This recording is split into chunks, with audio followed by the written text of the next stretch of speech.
चलो हम लोग हिस्ट्री पढ़ते हैं। हिस्ट्री में कहाँ पहुंचे थे? कालीबंगा, यानी सिंधु घाटी सभ्यता एंड हो गई है ना।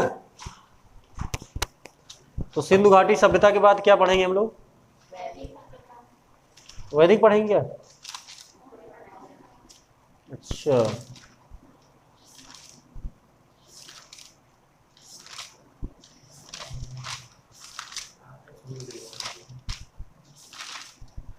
पोट्री वगैरह पढ़ चुके हैं आप लोग? मृदभांड हो गया ना आपके यहाँ? हमें लगता है मृदभांड हो गया था ना। नहीं पढ़ा? तो चलो पहले मृदभांड पढ़ लेते हैं, लेकिन थोड़ा देर तक क्लास चलेगी, है ना। पोट्री, पहले हमारे देश में क्या होता था, पोट्री का कोई महत्व नहीं दिया जाता। तो पोट्री मतलब होता मृदभांड, है ना। मृदभांड मतलब क्या होगा? मिट्टी के बर्तन, है ना। हाँ, मिट्टी के बर्तन होता है ना। तो अगर आप देखेंगे भारत के, मतलब अगर भारत का इतिहास पढ़ना हो तो सबसे आसानी तरीका ये है कि क्या कर लें, हम मृदभांडों को भी अगर इसमें शामिल कर लें अध्ययन में, तो हमको पढ़ने में ज्यादा आसानी हो जाएगी, है ना। तो अगर विश्व लेवल पे देखा जाए मृदभांडों के अध्ययन का श्रेय किसको जाता है? अब बताओ याद किसको किसको है? फ्लिंडर महोदय, है ना। कौन थे? फ्लिंडर महोदय को क्या कहा जाता है? मृदभांडों का जनक कहा जाता है। इन्होंने ही सबसे पहले जो है मृदभांडों के अध्ययन की शुरुआत की थी, है ना। अगर भारत में आपसे पूछ लिया जाए कि भारत में मृदभांड का जनक किसे कहा जाता है, तो किसे कहा जाता है? नहीं, बीबी लाल को कहा जाता है। किसे कहा जाता है? बीबी लाल को कहा जाता है। इन्होंने ही मोहनजोदड़ो की खोज भी की थी। मोहनजोदड़ो की नहीं, काले रंग की चूड़ी वाला, हाँ, कालीबंगा, है ना। तो इन्होंने जो बीबी लाल ने कालीबंगा की खोज की थी, इन्हें ही जो कहा जाता है मृदभांड का जनक, भारत में मृदभांडों का जनक, है अध्ययन का जनक। जबकि ये फ्लिंडर महोदय क्या है? विश्व में, है ना। सर्वप्रथम इन्होंने ही जो है विश्व में मृदभांड की शुरुआत की थी, है ना। तो अब एक चीज याद रखने वाली बात यह है कि जो ये मृदभांड होते हैं, है ना, इन्हें क्या कहा जाता है? पुरातत्व विज्ञान का वर्णमाला कहा जाता है। मृदभांड को पुरातत्व विज्ञान का वर्णमाला कहा जाएगा। हाँ, मृदभांडों को पुरातत्व विज्ञान का, हाँ, वर्णमाला कहा जाता है ना। तो तीन चीजें ध्यान रखने वाली, एक तो फ्लिंडर, दूसरा नाम बीबी लाल का, और तीसरा ये है मृदभांडों को पुरातत्व विज्ञान का वर्णमाला कहा जाता है। इसका मतलब क्या? इससे बहुत सारी चीजें हम लोग जान सकते हैं, है ना। तो अगर आपसे ये पूछा जाए मृदभांड सबसे पहले कब इनकी बनाने की शुरुआत की जाती है, तो खेती की शुरुआत कब की जाती है? नवपाषाण काल में ना। इसका मतलब हुआ सबसे पहले नवपाषाण काल में ही, है ना। नवपाषाण काल में सर्वप्रथम, है ना, मृदभांड का प्रयोग होता था।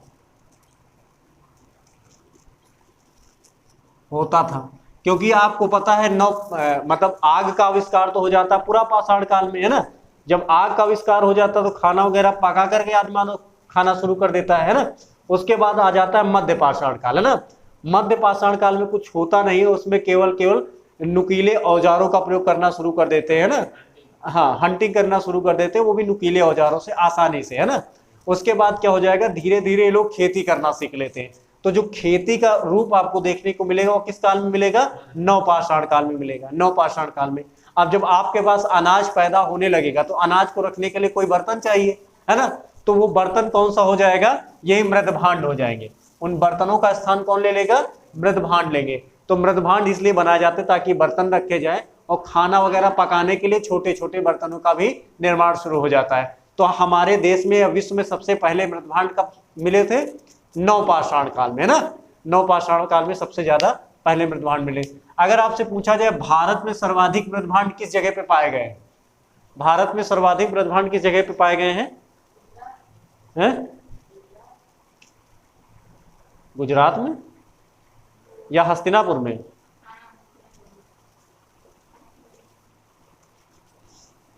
भारत में सर्वाधिक जो मृदभांड पाए गए वो हस्तिनापुर में पाए गए, है ना। और हस्तिनापुर आपको पता है, हस्तिनापुर जो है कौरवों की राजधानी हुआ करती थी ना। हस्तिनापुर किसकी राजधानी थी? कुरु राजवंश की राजधानी थी, है ना, इंद्रप्रस्थ, हस्तिनापुर, ये सब। तो सबसे पहले जो मृदभांड पाए गए वो कहाँ पे पाए गए इंडिया में सर्वाधिक? वो हस्तिनापुर में पाए गए। तो ये भी एक प्रश्न बन जाता है कि सर्वाधिक मृदभांड कहाँ पे पाए गए। अब आपसे तरह तरह के प्रश्न बनते हैं, जैसे मृदभांडों को की आयु पता करने के लिए क्या, किस तरह, मतलब कौन सी पद्धति है? हाँ देखो, एक तो आपके पास होती कार्बन डेटिंग, है ना, कार्बन डेटिंग होती है, जिसमें आप क्या करोगे, इससे आप चट्टानों की आयु या मिट्टी की आयु का पता लगा सकते हो कार्बन डेटिंग से, है ना। और उसके बाद हाँ, कार्बन डेटिंग से, सुनिए, हाँ, कार्बन डेटिंग से केवल और केवल उन्हीं चीजों का पता लगा सकते हैं जो पहले कभी जीवित थी, है ना, केवल और केवल जीवित पदार्थ, है ना, या चीजों लिखे ज्यादा सही है ना, जीवित चीजों का ही अध्ययन किया जा सकता है। इसे फॉसिल डेटिंग भी कहा जाता है। क्या कहा जाता है? Fossil dating. मतलब जो चीज, हाँ, जीवाश्म, जो चीज कभी न कभी जीवन जिनमें था, उन्हीं का, केवल उन्हीं की आयु का पता लगा सकते हैं कार्बन डेटिंग के माध्यम से। उसके बाद आपसे पूछा जाता है मिट्टी की आयु का पता या चट्टानों की आयु का पता, तो उसमें क्या हो जाएगा? Uranium dating. कौन सी डेटिंग? Uranium dating. तो यूरेनियम डेटिंग से आप चट्टानों की आयु का पता लगा सकते हो, है ना। लेकिन एक और डेटिंग होती है। अच्छा, आपको वृक्षों की आयु का पता लगाना, तो क्या हो जाएगा? वार्षिक वलय कर लेंगे, है ना, वार्षिक वलय कर लेंगे। और अगर आपसे पूछा जाए मृदभांडों की आयु को पता करने के लिए, क्या हो जाएगा? ल्यूमिनेसेंस। क्या हो जाता है? ल्यूमिनेसेंस, है ना, थर्मोल्यूमिनेसेंस, थर्मोल्यूमिनी, है ना। इसमें क्या हो जाता है, वो जो मृदभांड बनाया गया था वो तभी पका होगा जब उसको गर्म किया गया होगा।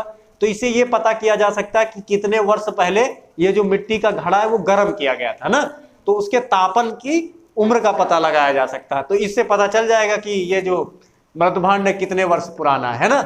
जबकि इससे यूरेनियम डेटिंग से केवल मिट्टी का पता लगाया जाएगा कितनी पुरानी, है ना। इससे गर्म कब किया गया था उसका पता, इससे फॉसिल्स का पता लगाया जाएगा। फॉसिल्स क्या होगा? इससे वृक्ष की आयु का, है ना। तो इतनी बातें जो है हमें यहां से याद रखनी है। अब इसे रफ कर देते हैं।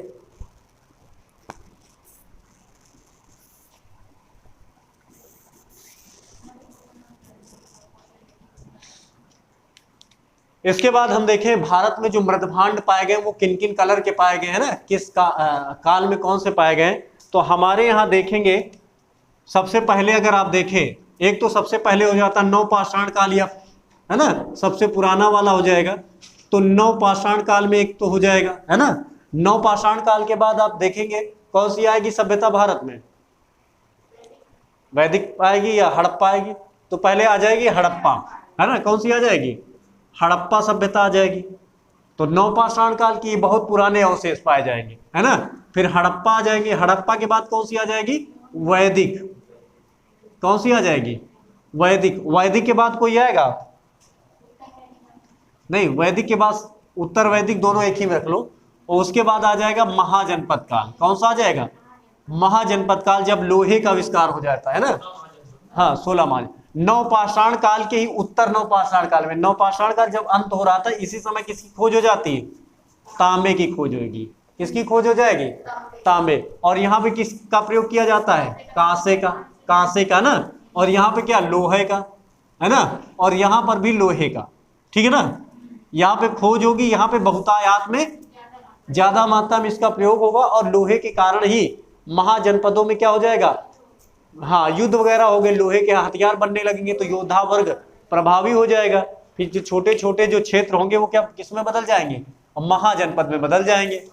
तो नवपाषाण में किस प्रकार के मृदभांड पाए जाएंगे? काले लाल मृदभांड। किस प्रकार के? काले लाल मृदभांड। इनमें किसी प्रकार की क्या नहीं होगी? डिजाइन नहीं होगी, एकदम सादे सिंपल होंगे। और ये जो काले होंगे, ये आप गर्म करो तो क्या हो जाते हैं? जब ज्यादा काले हो जाते हैं, काले ही हो जाते हैं। और ऐसे आमतौर पे रेड टाइप के होंगे, है ना। तो काले लाल मृदभांड ये सबसे पुराने मृदभांड है ना। इन्हें ही क्या कहा जाता है? कृष्ण लोहित मृदभांड। क्या कहा जाता है? कृष्ण लोहित मृदभांड। कृष्ण लोहित मृदभांड। इन मृदभांडों की खास विशेषता ये है कि इन मृदभांडों में लौह तत्वों की अधिकता पाई गई थी। क्या पाई गई थी, है ना? क्योंकि आपको पता है मिट्टी में क्या पाया जाता है, लोहा पाया जाता है ना, निफे, है ना, फेरस ऑक्साइड, तो उसकी अधिकता पाई गई, तो इसे कहा गया कृष्ण लोहित मृदभांड, है ना। और ये वाले जो मृदभांड थे सब कालों में पाए गए, इसमें भी पाए जाएंगे, इसमें भी पाए जाएंगे और इसमें भी पाए जाएंगे, है ना। हाँ, काला हो गया, कृष्ण लोहित मृदभांड। अच्छा, इस समय आप तांबे को क्या कहेंगे? तांबे को कहा जाता है लोहित अयस, है ना। नाम उल्टा देखो, तांबे को लोहित अयस और लोहे को श्याम अयस, है ना। क्या कहा जाता था, कहा जाता है इसको लोहित अयस, इसको श्याम अयस, है ना। जब ये कहीं लिखा मिले तो इसका मतलब ये होता है ना। श्याम अयस मतलब लोहा और लोहित अयस मतलब तांबा, है ना। तो इस समय हो गया काले लाल मृदभांड। उसके बाद ये हड़प्पा सब काल आएगा, तो इसमें गैरिक मृदभांड पाए जाएंगे, गैरिक लाल मृदभांड।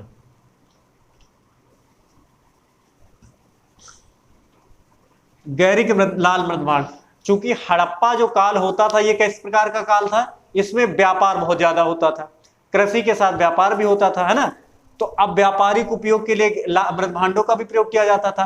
तो कब बिकेंगे, जब उनको कुछ चमक दमक उनमें डाली जाएगी तभी वो बिकेंगे। तो इस समय के जो मृदभांड होते थे उन्हें गेरू, गेरू क्या होता था, एक प्रकार से प्रकृति में ही पाया जाता है ना, तो फ्री में मिल जाता था। और इसमें क्या किया, मृदभांडों को गेरुए रंग से उन्हें क्या कर दिया जाता था, कलर कर दिया जाता था, है ना।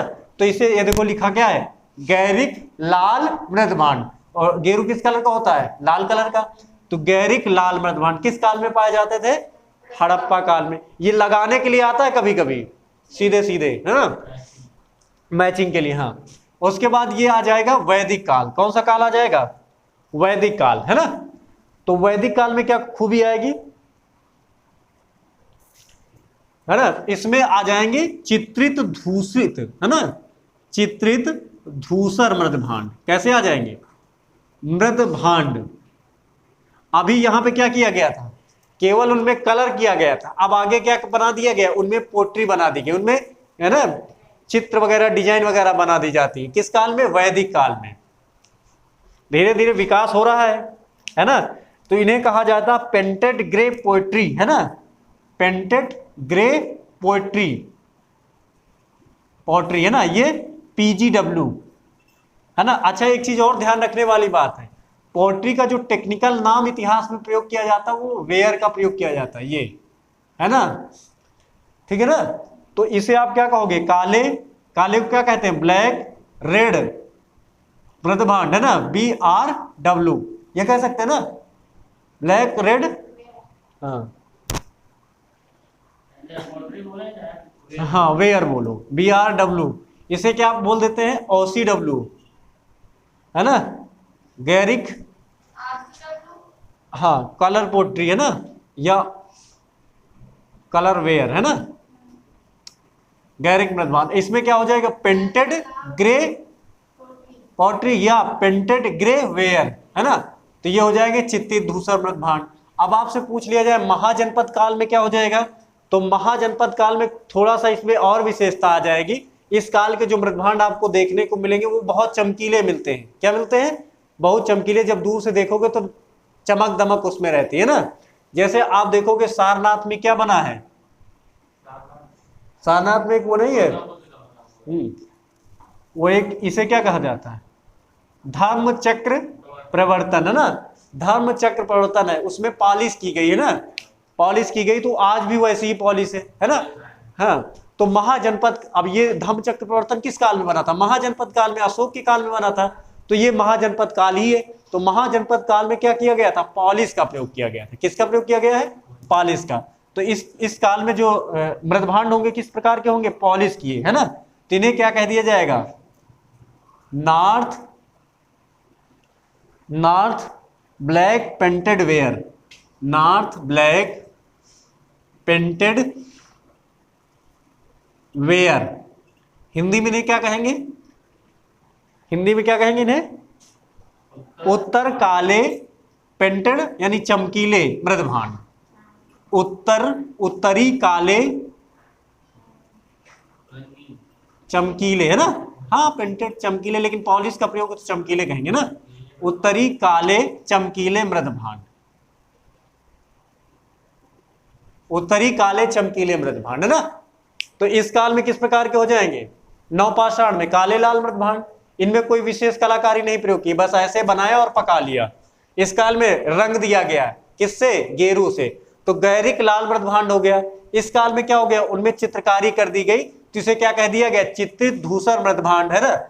और इस काल में जब जाएंगे तो इसमें क्या हो जाता है? इसमें पॉलिश कर दी जाती है। यहां पे ब्रैकेट में लिख लो पॉलिश्ड, है ना। क्या कर देंगे इसमें? पॉलिश्ड। जूते में पॉलिश कर दो, क्या करने लगता है? चमकने लगता है ना, चेरी ब्लॉसम है। तो इस काल में क्या हो जाएगा? पॉलिश हो जाएगी। तो इन्हें क्या कहा जाएगा? नॉर्थ ब्लैक पेंटेड वेयर, है ना।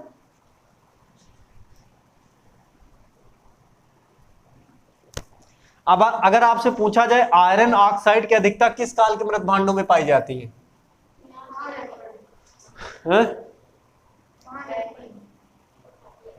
कृष्ण लोहित मृदभांड। हाँ देखो, ये आपसे पूछा गया, लोहे की खोज नहीं पूछी गई। इसमें यह पूछा गया कि जो मृदभांड थे उनमें किस काल के मृदभांडों में लोहे की मात्रा पाई गई। तो ये वाले में कृष्ण लोहित मृदभांड। खोजा नहीं गया, वो अपने आप ही। अरे भाई, जैसे ये मिट्टी है, मिट्टी खोदो, यहाँ मिट्टी में जो चीज होगा उसको तुम ऐसे पका के रख दो, तो जब आप उसकी जांच करोगे जो जो मिट्टी मिला होगा वो तो मिलेगा ना। उसमें खोजा वोजा थोड़े गया, वो तो अपने आप मिल गया ना। तो किस वाले में लोहे की मात्रा पाई गई है? कृष्ण लोहित मृदभांड में, नवपाषाण काल वाले में, है ना। ये चित्र धूसर मृदभांड, इस काल में जो मृदभांड होते थे ना, उनमें विभिन्न प्रकार के पक्षियों वगैरह के चित्र बना दिए जाते हैं। ग्रे, ग्रे मतलब धूसर कलर होता नहीं, धूसर, ग्रे कलर को धूसर कहते हैं ना, तो वो कलर था इसमें। Painted grey, painted grey ware लिख लो ना। पेंटेड ग्रे, ग्रे की स्पेलिंग सही है ना? Painted grey ware, painted grey ware. SGS में किस कलर की चलती थी? ग्रे कलर की। बहुत बढ़िया। अच्छा, सर्वाधिक मृदभांड किस काल में पाए गए हैं?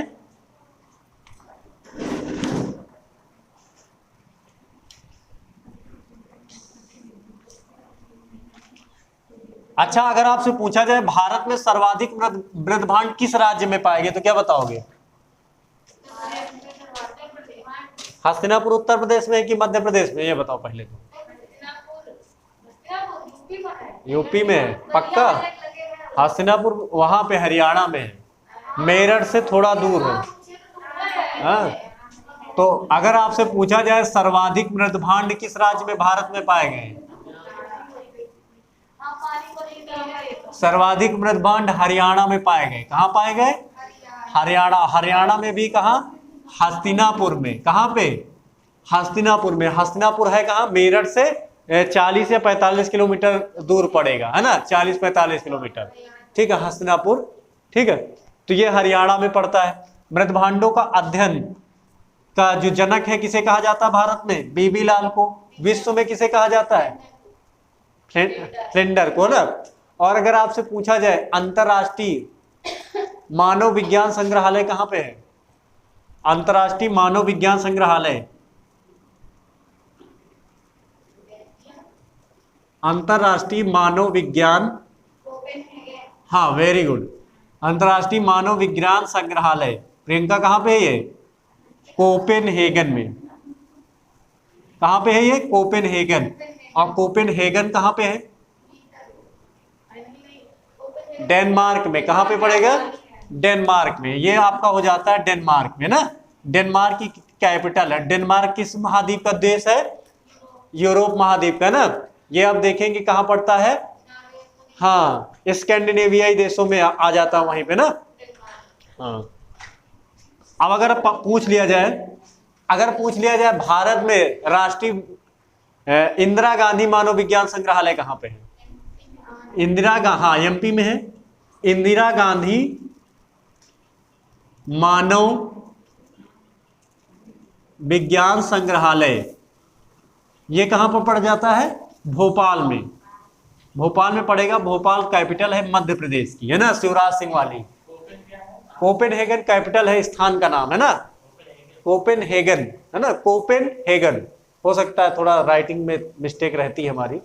कोपेनहेगन कहां पे है? डेनमार्क में। कोपेनहेगन है कहां पे? डेनमार्क, कैपिटल है यहाँ की, है ना। अगर मान लो किसी जगह की खुदाई होती है ना, जैसे इस समय सुनौली में खुदाई चल रही है, बिहार के पास, है ना, उत्तर प्रदेश बिहार बॉर्डर पे ना, नेपाल, हाँ महाराजगंज के पास, है ना। तो उत्तर प्रदेश के सुनौली में जो खुदाई चल रही, वहां पे जैसे कोई चीज पाई गई, है ना, इंपॉर्टेंट, तो क्या होगा? थोड़ा सा उसका भाग कहां भेज दिया जाएगा? मान लो 10 ईंटें पाई गई तो एक ईंट कहां भेज दी जाएगी? कोपेनहेगन। बाकी सब कहां? इंदिरा गांधी, है ना। और जो बहुत ज्यादा सामान निकल आए तो यही उत्तर प्रदेश में रख लिया जाएगा, है ना, या फिर नया संग्रहालय बना दिया जाएगा। हाँ वो सरकारी हो जाएगी। इसका पहले क्या नाम था? राष्ट्रीय मानव विज्ञान संग्रहालय। क्या नाम था इसका पहले? राष्ट्रीय मानव विज्ञान संग्रहालय। अब इसका नाम बदल कर रख दिया गया इंदिरा गांधी मानव विज्ञान संग्रहालय। यह है भोपाल में, है ना। तो ये पोएट्री में इतनी चीजें थी। बस हो गया ये फिनिश।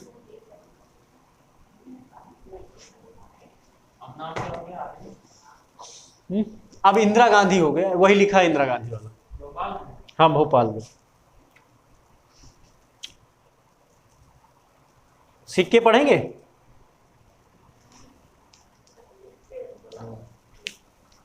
अच्छा, सिक्कों का अध्ययन क्या कहलाता है ना? सिक्कों का अध्ययन क्या कहलाएगा? न्यूमिस्मेटिक्स। न्यूमिस्मेटिक्स, है ना।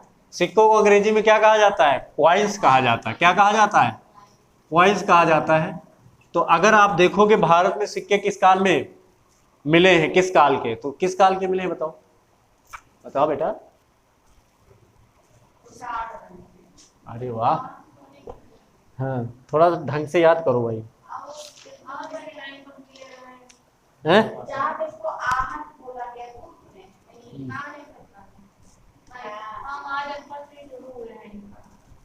हाँ चलिए देखते हैं। तो सबसे पहले काल कौन आया था? एक प्रकार से जो सिक्का है ना, ये जो हमारा इतिहास जानने के स्रोत में आ जाएगा। किस में आ जाएगा? इतिहास जानने के स्रोत में आ जाएगा। तो इतिहास जानने के स्रोत आप देखेंगे, एक तो आप अपने इतिहास को जानते हो, सबसे पुराना वाला कौन सा था? जिसका कोई लिखित में विवरण नहीं है, उसे क्या कहा जाता था? पुरापाषाण काल। उसका कोई लिखित में विवरण नहीं था। उसके बाद आद्य ऐतिहासिक काल आया, उसके बाद ऐतिहासिक काल आया। लेकिन इतिहास जानने के लिए जो स्रोत होते हैं, उसमें एक स्रोत तो आपका हो जाता है क्या? पुरातात्विक स्रोत। क्या हो जाएगा? पुरातात्विक स्रोत। पुरातात्विक स्रोत में क्या क्या आ जाएगा? है इसमें आ जाएगा, इसमें दो चीजें प्रमुख रूप से आ जाएंगी। एक तो सिक्कों का अध्ययन। क्या आ जाएगा? सिक्कों का अध्ययन आ जाएगा। और दूसरा क्या आ जाएगा इस क्षेत्र में?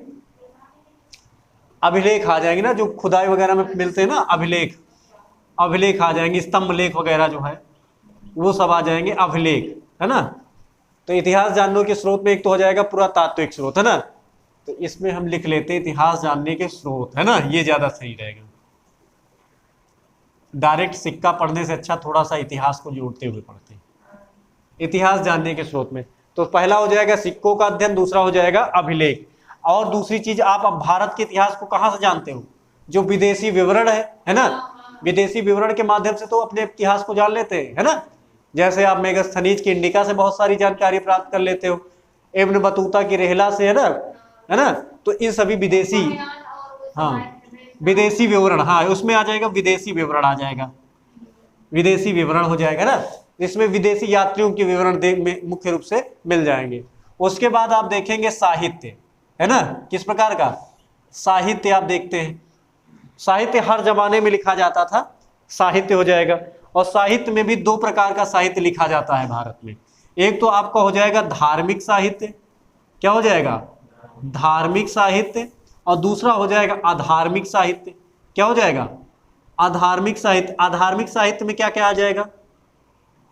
आधार्मिक साहित्य में जैसे कल्हड़ की राज तरंगिनी, वो धार्मिक पुस्तक है? नहीं है। और हाँ, अर्थशास्त्र क्या राजनीति पर आधारित है, तो वो भी किस में आ जाएगी? अधार्मिक साहित्य में आ जाएगी। लेकिन अगर आपसे पूछा जाए सुत्त पिटक, तो सुत्त पिटक क्या है? धार्मिक है, चूंकि गौतम बुद्ध के बारे में बताया जाता है। भगवती सूत्र, ये भी धार्मिक पुस्तक है। तो जब धार्मिक साहित्य पढ़ोगे तो यहां पर भी दो बार विभाजन करोगे। एक बार तो आप देखोगे ब्राह्मण धर्म, है ना, तो जो मतलब ब्राह्मण से संबंधित है। सुत्त पिटक जो है, सुनो, हाँ वो हम पढ़ेंगे। देखो क्या हुआ था, जब 483 में गौतम बुद्ध की हो जाती है मृत्यु, है ना, तो मृत्यु हो जाएगी तो पहला संगीत सम्मेलन किया जाएगा, बौद्ध संगीत सम्मेलन किया जाएगा। कहाँ पे किया जाएगा? राजगृह में किया जाएगा। तो राजगृह में दो पुस्तकें का संकलन किया जाएगा, एक तो हो जाएगा विनय पिटक, एक हो जाएगा सुत्त पिटक। क्या हो जाएगा? सुत्त पिटक, और एक हो जाएगा विनय पिटक, है ना। सुत्त पिटक हो जाएगा और विनय पिटक। तो सुत्त पिटक में जो बौद्ध धर्म में प्रवेश वगैरह के बारे में बताया गया है, और इसमें जो है उसमें नियम बताए गए हैं, जो बौद्ध भिक्षु थे वो किस आधार पे अपना रहेंगे, तो इसमें नियम के बारे में बताया गया, इसमें प्रवेश के बारे में बताया गया। तो इनका संकलन कब किया जाता है? 483 BC में, गौतम बुद्ध की मृत्यु के बाद। अजातशत्रु उस समय राजा होता है। तो ये सब बातें हम लोग बाद में पढ़ेंगे, है ना। क्या करो, डीप में पढ़ना ही पड़ेगा तो ना। धार्मिक, है ना, धार्मिक साहित्य में दो साहित्य आपको देखने को मिलते हैं। एक तो ब्राह्मण साहित्य, है ना, क्या मिलेगा? एक तो आपको मिल जाएगा ब्राह्मण साहित्य, और दूसरा कौन सा साहित्य देखने को मिलता है? गैर ब्राह्मण, गैर ब्राह्मण, है ना।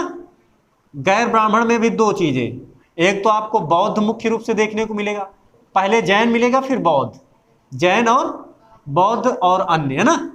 इतनी चीजें आपको पढ़ना रहेगा, है ना, तब आप अपने भारत के इतिहास को अच्छे से लपेट पाओगे, है ना, समझ पाओगे। क्या क्या आप इतिहास जानने के स्रोत हो जाएंगे, एक तो पुरातात्विक स्रोत हो जाएगा, दूसरा विदेशी विवरण साहित्य।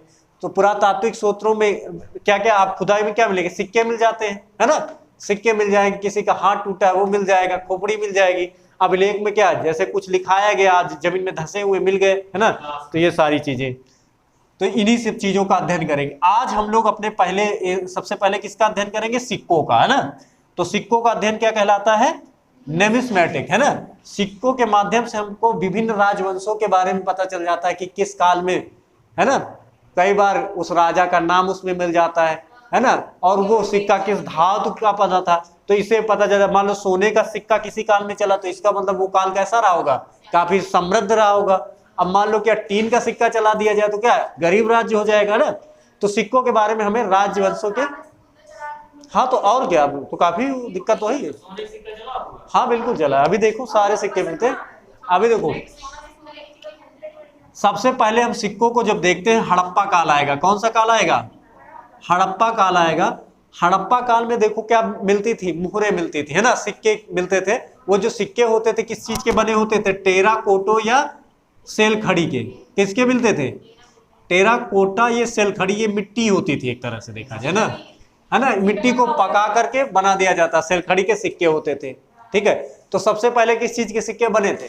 मिट्टी के, मिट्टी के, सेल खड़ी के, टेराकोटा के ना। तो हड़प्पा काल में ये सिक्के मिल जाएंगे।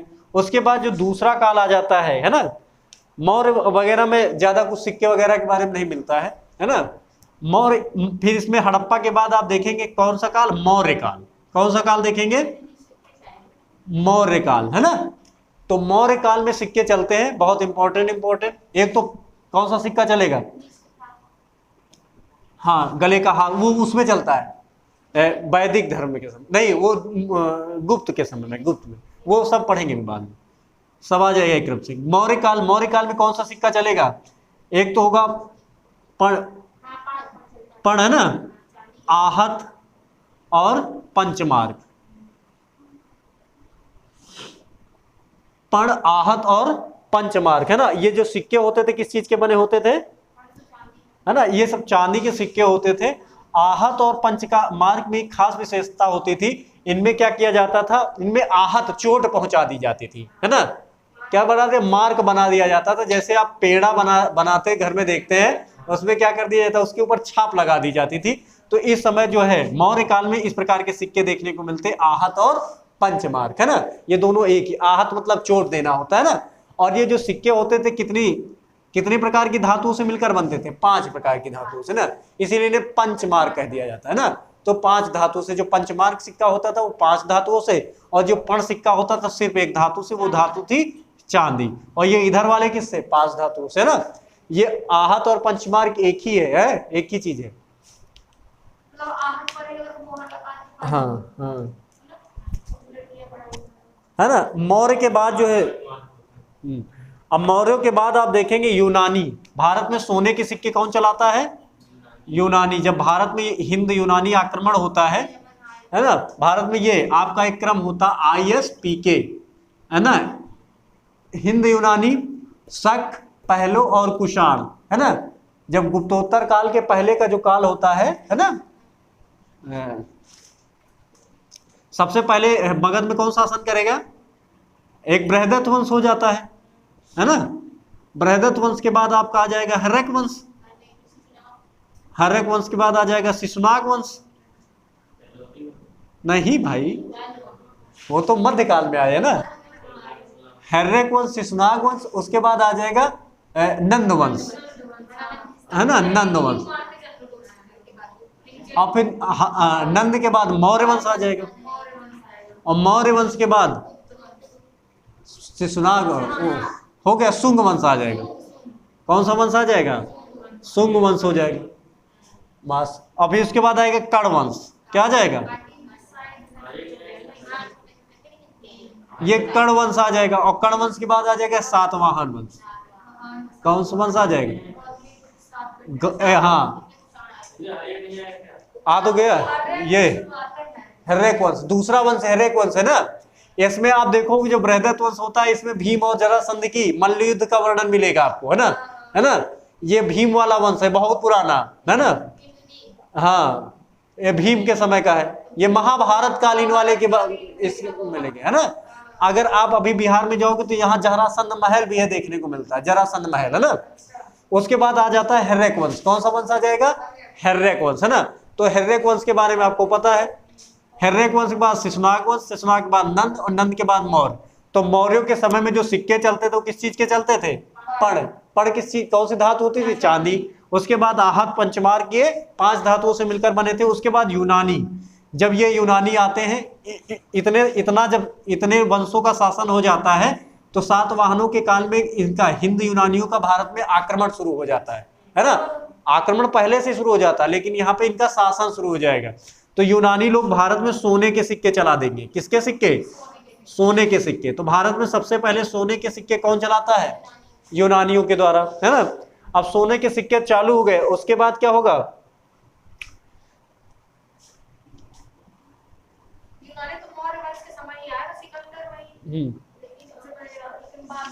अब इसमें आ जाएगा, है ना, हिंद यूनानी, शक, पहलो, कुषाण। ये आ गया कुषाण। अब कुषाणों के काल में क्या हो जाएगा? सोने के सर्वाधिक सिक्के चलेंगे। सोने के सर्वाधिक सिक्के नहीं, बिल्कुल नहीं, चीन के थे, है ना। हान चीन से वो भगाए गए थे, भारत में आकर यहीं पे बस गए, तो भारतीय हो गए ना। भारतीय परंपराओं को एडॉप्ट कर लिया, और इन्होंने यहाँ से कुछ चुरा के नहीं ले गए, सब कुछ यहीं के लिए किया, तो भारतीय हो गए, है ना। आए बाहर से थे। तो कुषाण, है ना, कुषाण क्या थे? इन्होंने सोने के सर्वाधिक सिक्के चलाए थे ना। इन्हीं के समय में प्रथम सदी में, कब? प्रथम सदी में। प्रथम सदी में क्या हुआ था? चतुर्थ बौद्ध संगीत सम्मेलन हुआ था जम्मू कश्मीर में, कुंडलवन में। कुंडलवन में होता है ना। इसी समय बौद्ध धर्म कितनी शाखाओं में बढ़ जाता है? हीनयान, महायान। और महायान भी 2 शाखाओं में बढ़ जाता है। नहीं नहीं भाई, श्वेतांबर दिगंबर तो जैन है। तो ये जो महायान बटेगा वो 2 शाखाओं में बटेगा। किसमें? शून्यवाद में बटेगा। एक तो बढ़ जाएगा शून्यवाद में, है ना, नागसेन, नागार्जुन, हाँ, शून्यवाद में। दूसरा बढ़ जाएगा वज्रयान में। किसमें बटेगा? वज्रयान में। अब ये शून्यवाद मानते थे कि दुनिया में हर एक चीज क्या है, एक दूसरे के इक्वल है, सब कुछ क्या है, सब बराबर है, कोई ना छोटा है ना कोई बड़ा है ना। जैसे अभी शून्य दिवस मनाया गया था, आपको पता था ना, किसी के साथ किसी प्रकार का भेदभाव नहीं किया जाएगा। तो ये बौद्ध धर्म में महायान शाखा में ये होता है शून्यवाद, है ना। तो ये नागार्जुन शुरू करते हैं।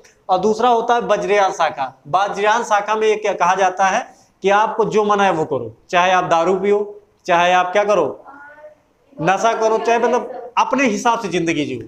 तो यही शाखा बौद्ध धर्म को बर्बाद करने के लिए काफी होती। बाद में इन्हीं की वजह से बौद्ध धर्म क्या हो जाता है, सिकुड़ के समाप्त हो जाता है ना। तो अगर बौद्ध धर्म को समाप्त की ओर लेके गया था कोई, तो वो कौन सी शाखा लेके गई, तो वज्रयान शाखा, है ना। बाकी ये बहुत अच्छा था शून्यवाद, है ना। शून्यवाद को ही आदि शंकराचार्य ने यहीं से लिया था, है ना, शून्यवाद और विज्ञानवाद को। इसीलिए उनको शंकराचार्य को प्रच्छन्न बौद्ध भी कहा जाता है, प्रच्छन्न बौद्ध। तो कुषाणों ने क्या चलाया था, सोने के सर्वाधिक सिक्के। यूनानियों ने क्या चलाए थे, सोने के सिक्के, है ना। अगर आपसे पूछ लिया जाए सबसे पहले किसने चलाया, यूनानी। सर्वाधिक किसने चलाया, कुषाणों नहीं, सोने के सर्वाधिक, है ना। अब आपसे पूछ लिया जाए, है ना, नहीं, कुषाण में ये सोने के सर्वाधिक नहीं होगी, यही प्योर होगी, वही बार बार हमसे टकरा रहा है। प्योर हो जाएंगे, सोने के प्योर। इसमें क्या होगा, सोने की मात्रा क्या हो जाएगी, सर्वाधिक होगी, है ना। ये 24 कैरेट वाला सोना रहेगा कुषाणों के समय में, है ना। और उसके बाद आ जाएगा गुप्तों का काल। किसका काल आ जाएगा, गुप्तों के काल। अब गुप्त क्या करेंगे, सर्वाधिक सोने के सिक्के चलवा देंगे। क्या कराएंगे, सर्वाधिक सोने के सिक्के। गुप्तों के काल में सर्वाधिक सोने के सिक्के चलवाए जाते। अगर आपसे ये पूछा जाए जो हिंदू धर्म में,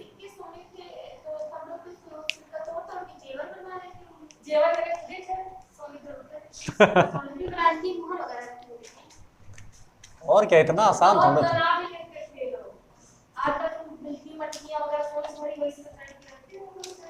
सब होता था जैसे आज होता था वैसे उस समय भी होता था। अच्छा चलो, अब इसमें देखो, आपको इतिहास पढ़ना, ज्यादा पंचायत नहीं। गुप्त काल में क्या हो, सर्वाधिक सोने के। अब गुप्त काल में ही एक शासक आता है स्कंदगुप्त। क्या आता है, स्कंदगुप्त के समय में क्या होता है, सर्वाधिक सोने क्या हो जाएंगे, सोने के सिक्के में अशुद्धता हो जाएगी, सोने के अशुद्ध सिक्के चलना शुरू हो जाएंगे, सोने के अशुद्ध सिक्के, हाँ, सोने के अशुद्ध सिक्के चलना शुरू हो जाते हैं। हाँ, अब ये ऐसा क्यों होता है, क्योंकि स्कंदगुप्त को हूणों के आक्रमण का सामना करना पड़ रहा था, तो बहुत ज्यादा संपदा क्या होता है उनकी, उनसे रक्षा करने में लग जा रही थी, है ना। तो सोने की मात्रा घट रही थी, तो उसने सोने के अशुद्ध सिक्के, मतलब सोने में मिलावट करना शुरू कर दिया, है ना। उसके बाद फिर भी नहीं पूरा हुआ, तो इसने फिर चांदी के प्योर सिक्के चला दिए। चांदी क्या थी, सस्ती थी, भारत में भी उपलब्ध थी। तो अब क्या करेगा, ये चांदी के प्योर सिक्के शुरू कर देगा, प्योर सिक्के चलवाएगा,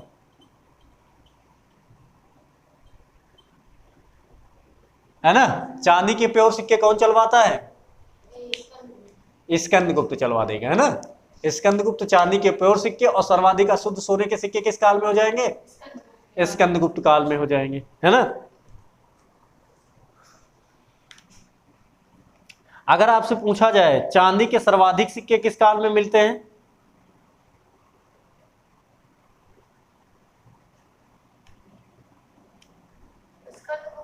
है ना। इनके बाद एक शासक आ जाता है चंद्रगुप्त द्वितीय।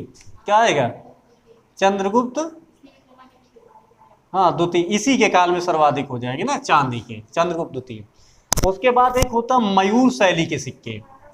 क्या हो जाएंगे, है ना। तो समुद्रगुप्त, गुप्त वंश का एक शासक होता है समुद्रगुप्त होता है ना।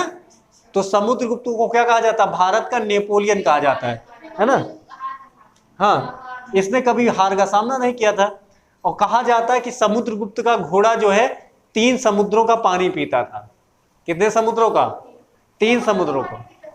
अब देखो ऐसे पिएगा, मतलब इसका मतलब था इसका यहां तक भी राज्य था और यहां तक भी राज्य था, है ना।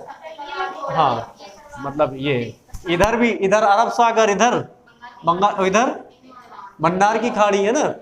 तो तीनों खाड़ियों का पानी वो पी लेता था। मतलब क्या हुआ, इनका जो राज्य बहुत बड़ा था ना, समुद्र, है ना, विस्तृत राज्य था। तो समुद्रगुप्त का पानी 3 समुद्रों का पानी पीता है। और समुद्र आपको पता है किसे कहा जाता है, जो स्थल से जुड़ा हुआ जल का भाग होता है उसे समुद्र कहा जाता है। तो समुद्रगुप्त ने किस प्रकार का सिक्का चलवाया था, मयूर शैली का, हाँ मोर वाला। मयूर शैली का सिक्का किसने चलाया था? समुद्रगुप्त का, है ना? हाँ वो इन्हीं का है सर। हाँ इन्हीं का, समुद्रगुप्त, मयूर शैली है ना। और इसी के काल में, गुप्त काल में ही एक और चलाई जाती थी, कौड़ी का प्रयोग। कौड़ी जानते हो? हाँ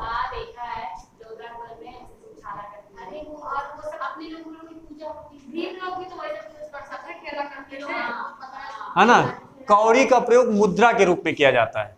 ठीक है, कौड़ी का प्रयोग चलवाए नहीं तो इस पूरे काल में देखने को मिलेगा, है ना, किसी विशेष नाम को नहीं मिलेगा। कौड़ी का प्रयोग जो है गुप्त काल में मिलेगा। तो क्या क्या मिलेगा?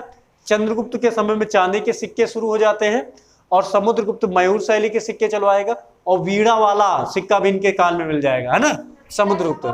हाँ बीड़ा बजाते हुए, है ना, ये लिख देते हैं।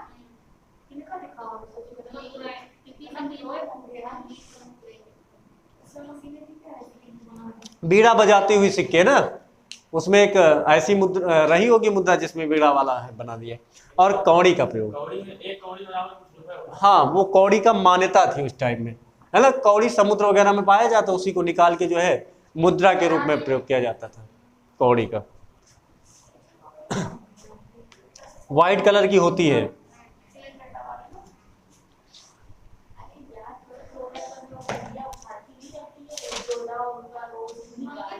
अरे चलो, जोधा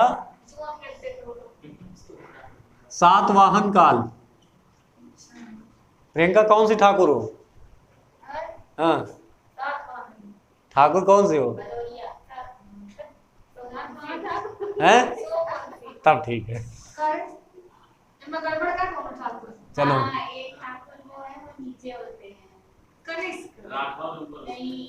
चलो अरे वो दूसरी बात है। सातवाहनों के समय में सिक्के के, किसके सिक्के? शीशे के। अच्छा सातवाहन काल की, सातवाहन काल में कौन से सिक्के चलते थे? शीशे के।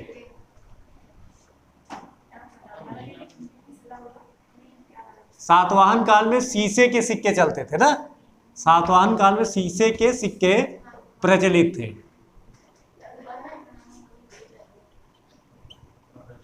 है ना। सातवाहन काल में शीशे के सिक्के प्रचलित थे। इसके बाद एक चमड़े का भी सिक्का आया था, किसी को याद आया? हुमायूं। मुगल काल आता है जब, है ना, मुगल काल आता है, बाबर की मृत्यु के बाद उसका बेटा राजा बनता है। उसके बेटे का क्या नाम होता है? बाबर। बाबर के बेटे का नाम होता है हुमायूं, है ना। तो हुमायूं क्या करेगा? हुमायूं जब राजा बनता है तो ये बड़ी सेखी बगाड़ता रहता है ना। तो क्या करेगा ये, इसके ऊपर किससे ये लड़ाई लड़ने चला जाता है? शेर शाह सूरी से युद्ध करने चला जाता है। तो पहला तो युद्ध ये क्या करता है? जीत लेता है, चौसा का, है ना। फिर दूसरा जो युद्ध होता है 1540 में कन्नौज में। कहाँ पे होता है? कन्नौज या बिलग्राम में, कन्नौज या बिलग्राम में। जब इनको शेर शाह सूरी की सेना दौड़ाती है तो ये स्थल की ओर ना भाग करके नदी की तरफ भाग जाते हैं ना। तो कन्नौज में कौन सी नदी बहती है? कन्नौज में गंगा नदी है। तो ये नदी की तरफ भागते हैं, और नदी में आई होती है बाढ़, और उसी बाढ़ में जाते हैं। हाँ, अब इनको पानी वानी चला जाता है, ये बहते हुए कहाँ? पटना में मिलते जाके, मतलब बहुत दूर चले जाते हैं बहते बहते, है ना। वहां पे एक व्यक्ति होता है, उसका नाम होता है शिहाबुद्दीन, कुछ नाम होता है। हाँ हाँ, एक मल्लाह होता है जिसका नाम होता है शिहाबुद्दीन। क्या नाम होता है? एक मल्लाह होता है शिहाबुद्दीन, है ना। क्या होता है? शिहाबुद्दीन। तो शिहाबुद्दीन क्या करता है? इनको पानी से निकाल लेता है, इनका ट्रीटमेंट वगैरह देता है, फर्स्ट एड देता है, इनकी जिंदगी जाती है बच। जब बच जाती तो ये चले जाते हैं कहाँ? इनकी वाइफ का क्या नाम था? हमीदा बानो बेगम, है ना। तो ये अफगानिस्तान वगैरह चले जाते हैं, वहां पे जो है वहां के राजा की लड़की शादी कर लेते हैं, है ना, हमीदा बानो बेगम से। उसके बाद फिर जब पता इनको चलता है कि कौन मर चुका है, शेर शाह सूरी का खेल खत्म हो चुका है, अब उनके लड़के हैं वो कमजोर शासक थे, फिर वापसी करते हैं, है ना।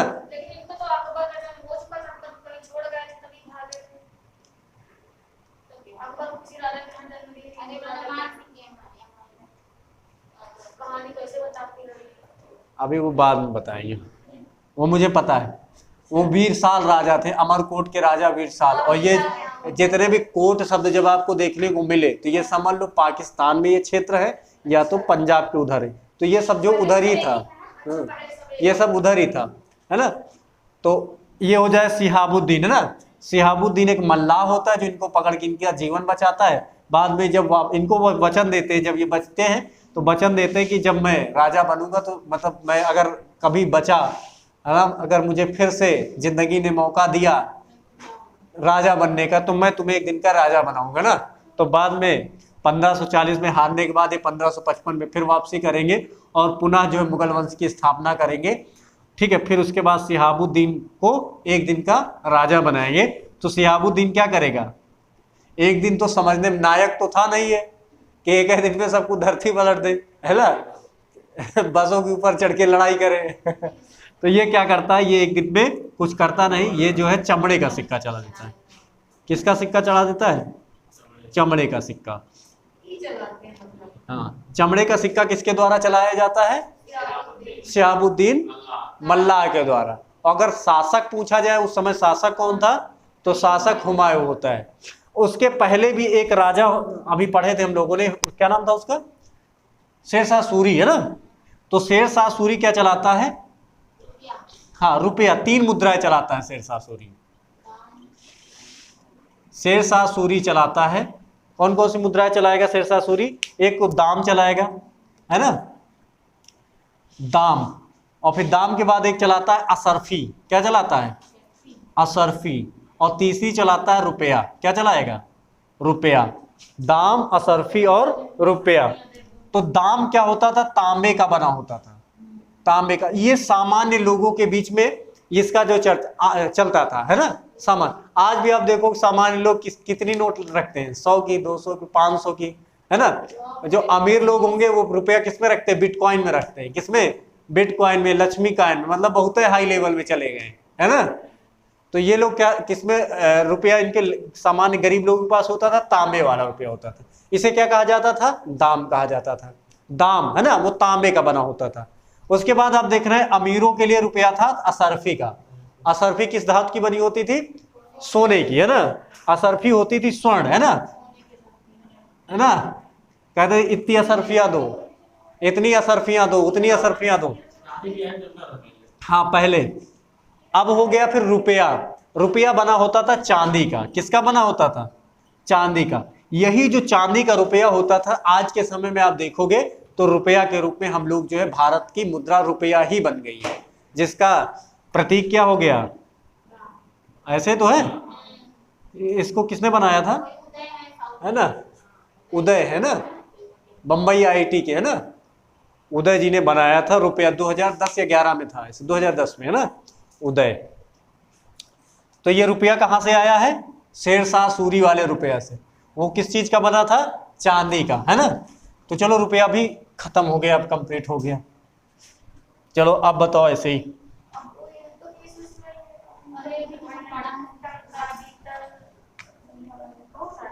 अब बहुत सारे कुछ सिक्के मिलेंगे जो उतना फेमस नहीं है, वो बीच बीच में मिलते जाएंगे ना। लेकिन ये जो सिक्के है ये मेन है ना। हाँ, कुछ जैसे संसद हो गया, रजब हो गया, ये सब मिलेंगे बीच में, बाबर वगैरह चलाते हैं, है ना। तो अब आपसे पूछा जाए सिक्कों का अध्ययन क्या कहलाता है, न्यूमिस्मेटिक्स, है ना। भारत में सबसे पहले किस काल में सिक्का देखने को मिलेगा और किस धातु से था, हड़प्पा में। टेराकोटा या सिलखड़ी का भी मिल जाता है। जब कक्षा 6 एनसीईआरटी पढ़ोगे सिलखड़ी वहां मिलता है ना। वो ऐसे अब कंपटीशन में पढ़ोगे तो टेराकोटा मिल जाएगा ना। तो बात है एक ही, वो मिट्टी समझ लो ना। तो सिलखड़ी का सिक्का मौर्य काल में आ जाएगा। उसके बाद मौर्य काल में 3 सिक्के आपको मिलते हैं, पर्ण, आहट और पंचमार्क। पर्ण, आहट और पंचमार्क। तो पर्ण किस धातु का सिक्का होता है, चांदी का। और आहत और पंचमार्क किस धातु का सिक्का होगा, है ना, वो जो है मिश्रित धातु का सिक्का होता है। उसमें क्या होता है, आहत यानी चोट मार करके उसमें निशान बना दिया जाता है। तो ये हो जाता है पंचमार्क या आहत सिक्का। उसके बाद आप जाएंगे किस काल में चले जाएंगे, फिर सोने का सिक्का आ जाता है। तो जब भारत में हिंद यूनानी भारत में अटैक कर देते हैं तो वो किस सिक्के का चला देते हैं, सोने का सिक्का। तो सबसे पहले भारत में सोने का सिक्का किसके द्वारा चलाया जाता है, हिंद यूनानियों के द्वारा। उसके बाद अगर आपसे पूछ लिया जाए सबसे ज्यादा प्योर शुद्ध सोने का सिक्का यानी 24 कैरेट का, कुषाण है ना, कुषाणों के द्वारा चलाया जाए। आभूषण कितने कैरेट का सोना होता है आभूषण में, जो है ना, तमाम तरह के, जितना ज्यादा मजबूत लेना है तो कम कर, है ना, और जितना ज्यादा प्योर लेना वो महंगा मिल जाएगा। तो 24 कैरेट का 24 कैरेट का सोना का सिक्का कौन चलवाया था, कुषाणों के समय में। अगर आपसे पूछ रहा है सर्वाधिक सोने के सिक्के किसके काल में चलेंगे, हाँ गुप्त काल में चलेंगे। और गुप्तों में देखते हैं फिर उसमें क्या हो जाएंगे, हूणों के आक्रमण शुरू हो जाते हैं। तो हूणों के आक्रमण को रोकने का काम कौन कर देता है, स्कंदगुप्त कर देता है। तो स्कंदगुप्त का बहुत सारा पैसा उनको रोकने में खर्च करने में लगता है, सेना और अस्त्र शस्त्र खरीदने में लग जाता है। तो उसके सोने क्या हो जाएंगे, सोना कम पड़ेगा तो सोने में वो मिलावट शुरू कर देता है। और उसके बाद चांदी के सिक्के की शुरुआत हो जाती है ना, चंद्रगुप्त द्वितीय के काल में। ठीक है, उसके बाद आप देखते हैं उसमें एक शासक होता है समुद्रगुप्त, है ना, समुद्रगुप्त। तो समुद्रगुप्त का एक वीणा बजाते हुए उसका एक सिक्का आता है, मिलता है ना, चांदी का ही। और दूसरा जो सिक्का होता है मयूर शैली का सिक्का होता है। किस शैली का होता है, मयूर शैली। तो गुप्त काल में इतने सिक्के हो गए। गुप्तों के बाद आप देखेंगे भारत में कौन सा काल आएगा, हाँ सातवाहन काल। तो सातवाहन में शीशे का सिक्का, डायरेक्ट पूछ लिया जाता शीशे का सिक्का किस काल में चला था, तो सातवाहनों के काल में, है ना। और सातवाहन काल के बाद आप जब जाएंगे मेडिवल में, हालांकि वो अभी हम नहीं पढ़ेंगे, जब मेडिवल पढ़ेंगे तो वहां और अच्छे से पढ़ेंगे, लेकिन वहां पे एक प्रमुख सिक्के थे, जैसे हुमायूं के समय में देखिए, है ना। तो हुमायूं के समय में कौन सा सिक्का चलता है, चमड़े का एक सिक्का चल जाता है, शिहाबुद्दीन मल्लाह द्वारा चलाया जाता है। उसके बाद उसके पहले ये एक राजा होता है शेरशाह सूरी, है ना, हुमायूं के पहले। तो शेरशाह सूरी 3 प्रकार के सिक्के चलाता है, एक तो दाम, दूसरा असरफी, तीसरा रुपया। दाम किस चीज का बना होता है, तांबे का, रुपया चांदी का, और असरफी सोने का। 3 प्रकार के वो सिक्के चलाता है। तो दाम सामान्य जनों के लिए होता है, और रुपया थोड़ा अमीर लोगों के लिए, और असरफी एकदम अमीर लोगों के लिए होता है, सेठ धनवान लोगों के लिए, है ना। तो 3 सिक्के होते। वही रुपया आज वर्तमान समय में देखो तो भारत की मुद्रा के रूप में भी जाना जाता है। ठीक है, आज के लिए इतना ही, है ना।